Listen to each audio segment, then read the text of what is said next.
मकर संक्रांत झाली की सर्व महिलांची धावपळ सुरू होते, ते म्हणजे हळदी कुंकूसाठी. तर हा आहे माझा हळदी कुंकूचा मिनी व्लॉग.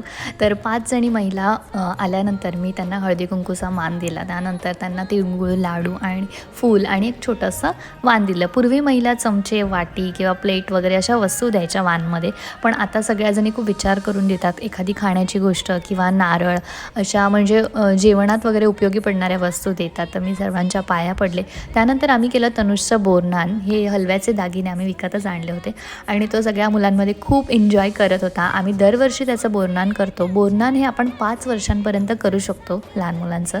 त्याचं औक्षण केलं. त्यानंतर आम्ही सगळ्यांनी कुरमुरे, मग त्यानंतर त्याच्यात हरभरे, चॉकलेट वगैरे असं छान छान हातात घेतलं आणि त्याच्या डोक्यावरून असं टाकलं. नान म्हणजे अंघोळ घालणं. तर या सगळ्या गोष्टींनी आपल्याला लहान मुलांना अंघोळ घालायची. आता सगळ्यांनी चॉकलेट पहिले उचलले, बाकीच्या वस्तू तशाच राहिल्या. असं झालं हळदी कुंकू आणि बोरनान.